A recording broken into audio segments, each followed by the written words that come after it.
I know I read about your father coming from Vienna, being a Viennese Jew, and someone in your family being a contemporary of Freud.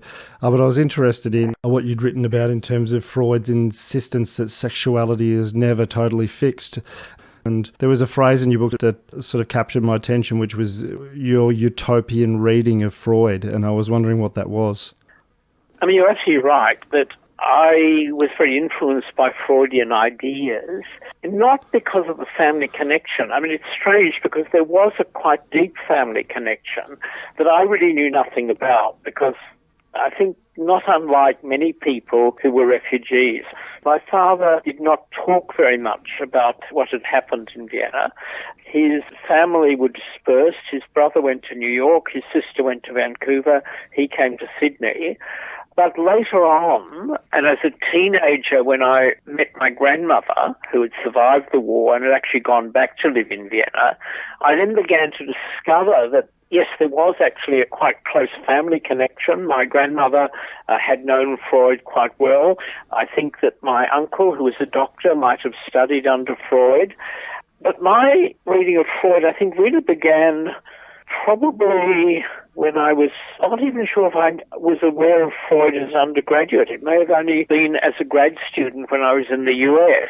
And I was very attracted to Freud's understanding of human sexuality as central to a lot of how we see the world, to Freud's idea that we all repress a great deal of our sexual urges, and the ideas that Freud developed, which then sort of move off in different directions, and they're different schools who follow Freud. And I was certainly, as you say, I was attracted to the utopians, by which I mean the people who combined a reading of Freud with quite strong socialist politics.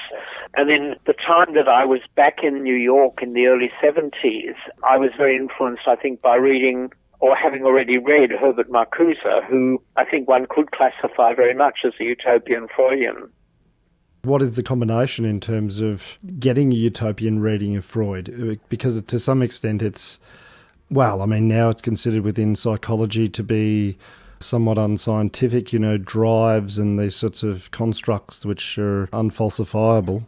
I think that's right. I mean, I would say that psychology has developed into one of the most arid and unhelpful disciplines around.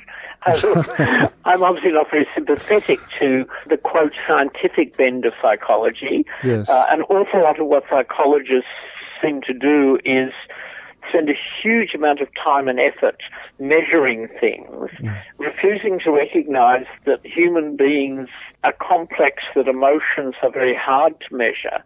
I think that the way one has to read Freud is the way one reads literature.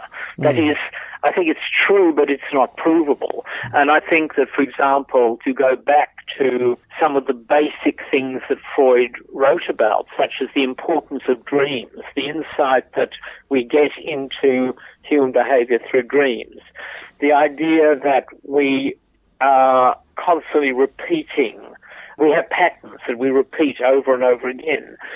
And in particular, I'd say Freud's sense that the human sexual drive is much more complex than is often recognized. I think all of those things stand up, but they stand up in the way that a great novel stands up. So I think the way to read Freud is not by applying, quote, scientific method, but rather by reading him metaphorically in the way you might read Shakespeare. We learn more about power from Shakespeare than we do from political science. And I would argue we learn more about human emotion from Freud than we do from the psych department. The other part of it was that you're combining socialism and socialist theory, politics with Freud, and to some extent that's got to play out at the level of a society. So I wondered what a Freudian utopia looked like. Oh, look, I think the point about utopias is they're unrealizable. Right. That they're things you might aim for, but we're not going to get them. I mean, I think somebody who seriously believes you can construct a utopia is likely to be a very dangerous fanatic, because I don't think utopias are achievable. But I think that when we talk about a utopian reading of Freud, and I don't remember using the phrase, but I'm quite happy with it, I think it probably is a sense of a society in which people are far less prone to repressing their urges. And that's sort of interesting, and I am going to call on actually mainstream psychological research just to contradict what I've said earlier, because we're allowed to do that, aren't we? Yes, of course. I mean, Freud would approve, I think. There is a lot of mainstream psychological research that suggests that the people who are most homophobic are often people who are repressing their own homosexual urges and desires. I think that's a really interesting example of where there is, in fact, evidence or psychological evidence that bears out a lot of Freud's thinking about repression and sublimation. I think that there have been some really sad and tragic examples of that we've seen over the last couple of years in what's come to light about the behaviour of so many Catholic priests who are required to repress their sexuality, and in so doing it often seems to have led to very distorted and perverse forms of preying on kids.